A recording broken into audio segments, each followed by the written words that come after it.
मैं उसकी माँ थोड़ी हो जो उसे सिखाऊंगी। उसे आना है या नहीं आना है वो उसे डिसाइड करने दो। और हाँ, तुम्हें पैसे चाहिए ना? कहाँ जा रही हो? है क्या ये मुझ पर अच्छा लगेगा? ये मैं पहन सकती हूँ क्या? ओके। वैसे अभी किसका फोन आया था तुम्हें?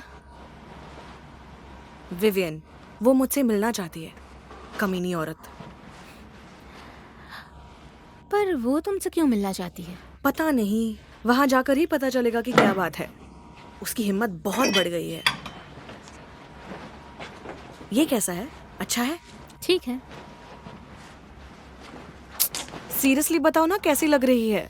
सच में ठीक है। और वैसे भी उन जैसे शैतानों के लिए तो तुम्हारा चेहरा ही काफी है। हाँ, किसी भी युद्ध में मनोबल सबसे ज्यादा इम्पोर्टेंट होता है, पता है ना? ज्यादा मनोबल से जीतने के चांसेस बढ़ जाते हैं। अरे हाँ, और भी निकाले हैं। ये देखो, ये देखो, ये देखो। पता है ये सब क्या है? Battle suit. इतने सालों तक इन्हें पहनकर मैंने हजारों लड़ाइयां जीती है। ये नहीं चलेगा। मैंने तुम्हें इतना नर्वस आज तक कभी नहीं देखा। तुम इतनी परेशान क्यों हो रही हो? हाँ? परेशान? क्या तुम मेरे लिए ऐसा सोचती हो? मैं आज तक कभी किसी से नहीं डरी हूँ। डिवोर्स होने के बाद भी मेरे पास आज सब कुछ है। मैं अपना खर्चा खुद उठा सकती हूँ। मेरे ऊपर किसी भी तरह की जिम्मेदारी नहीं है। मैं जो चाहूँ वो खा सकती हूँ, जहाँ चाहूँ वहाँ घूम सकती हूँ, जिसे चाहूँ उसे डेट कर सकती हूँ। और क्या चाहिए मुझे लाइफ में?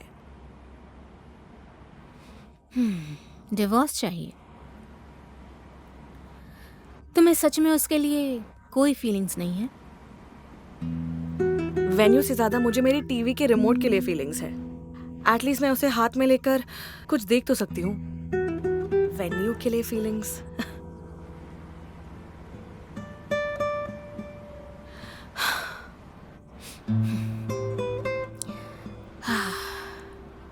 मैं तुम्हें अच्छी तरह से जानती हूँ। तुम बाहर से बहुत सख्त हो, लेकिन अंदर से नरम।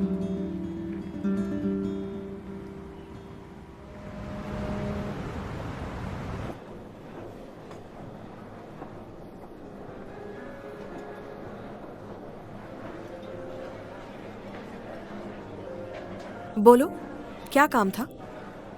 तुम्हें तो जो चाहिए था वो मिल गया है ना? मिस रेन, मुझे पता है कि तुम मुझसे नफरत करती हो, पर वेन्यू और मेरे बीच ऐसा कुछ भी नहीं है। हम अकेले में मिले थे, ये बात सच है, पर वो महज एक इत्तेफाक था। मैं तुम्हें मिलकर सब कुछ सच सच बताना चाहती थी। मैं तुम्हारा घर नहीं तोड़ना चाहती थी। तो तुम पछता रही हो? ऐसा कुछ नहीं है। मुझे तो बस उसके लिए बुरा लग रहा है।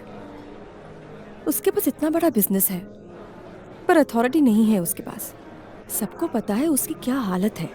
अगर उसे एक मामूली सा पेन भी खरीदना पड़ता है तब भी उसे तुमसे परमिशन लेनी पड़ती है। उसके पास उतना भी हक नहीं है। मिस रैन, अगर तुम उसे ऐसे दबाती रहोगी तो और दूर हो जाएगा। तो तुम उसकी तरफ से मुझसे शिकायत करने आई हो? तुम्हें क्यों लगता है कि तुम्हें मुझे ये सब कहने का अधिकार है? मिस रैन, प्लीज शांत हो जाओ। मैं यहाँ तुम्हारी शादी बचाने के लिए आई हूँ। तुम्हारी शादी को बहुत साल हो गए हैं। इतने सालों से तुम एक दूसरे के साथ हो। वेन्यू भी बहुत ही अच्छा हस्बैंड है। मेरे लिए कपड़े हो या एक्सेसरीज हो, मेरे कहे बिना ही वो मेरे लिए ले आता है। उसने तो मुझे गाड़ी और घर देने का भी वादा किया है।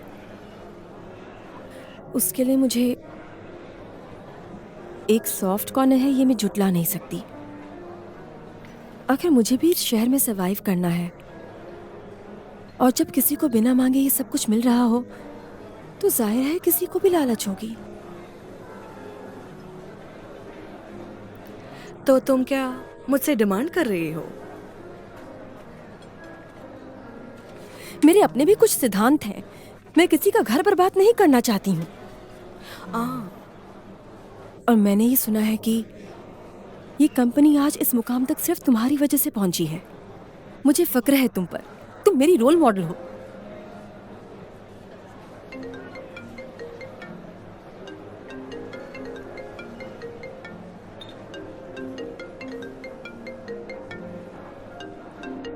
मिस्टर किन का कॉल है?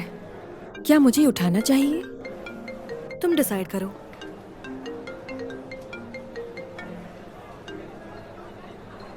वेन्यू।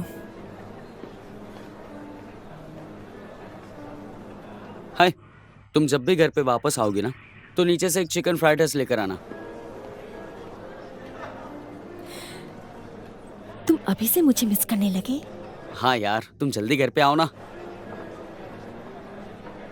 मैं अभी एक मीटिंग में बिजी हूँ, मैं जल्दी आ जाऊंगी। हाँ ठीक है, लेकिन फ्राइड राइस लाना मत भूलना, ठीक है? हाँ, बाय।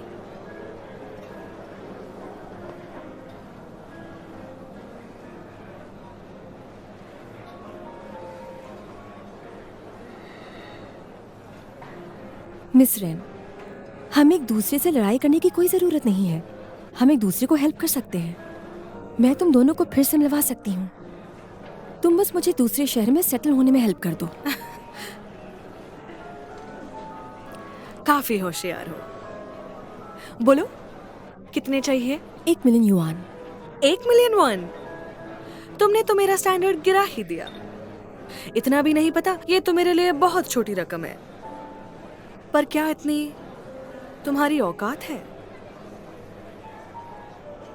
जैसे कि तुमने कहा, इस कंपनी को यहाँ तक मैंने पहुंचाया है।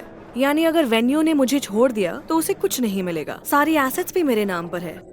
इतनी मुश्किल से वो गया है, अब वो मुझे नहीं चाहिए। तुम्हें क्या लगा, तुम मेरे सामने उससे बात कर लोगी तो मैं उसके लिए पिघल जाऊंगी? नहीं, मैं ये सब बहुत देख चुकी हूँ और अब मुझे इन सब से कोई फर्क नहीं पड़ता है। पर तुम इतनी डेस्परेट क्यों हो? मिस रैन, क्या तुम ढंग से बात कर सकती हो? तुम्हारे जैसी बहुत लड़कियां देखी है मैंने। तुम्हें लगता है कि तुम जवान हो, इसे तुम जब चाहे इस्तेमाल कर सकती हो। पर एक दिन यही जवानी तुम पर भारी पड़ने वाली है।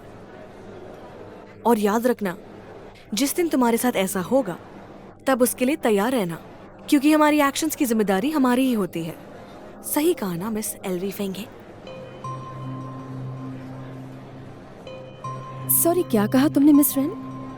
मेरा नाम एल्वी फेंगे नहीं है।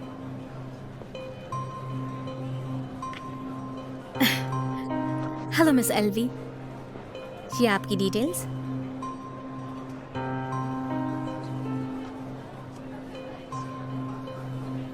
मेरा नाम है किनशी और मैं मिस रेन मेमे की लॉयर हूँ और किन वेन्यू की बहन।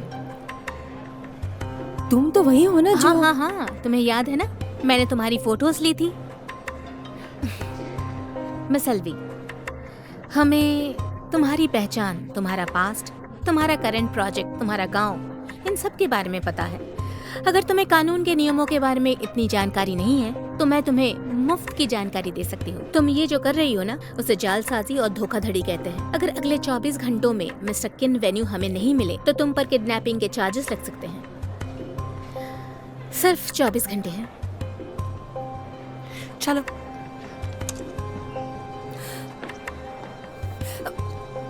मिस रैन,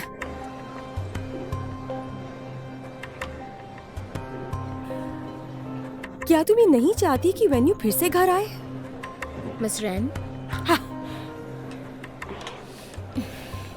मैं उसकी माँ थोड़ी हो जो उसे सिखाऊंगी।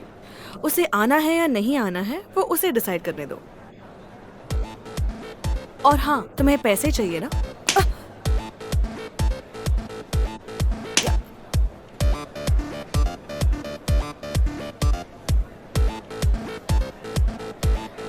ये लीजिए मिस रैन। ये लो, रख लो। कितने पैसे दिए थे? 200 युआन होंगे। ज्यादा दिए थे। क्या मैं वो पैसे वापस ले आऊं? मैंने ऐसा तो नहीं बोला।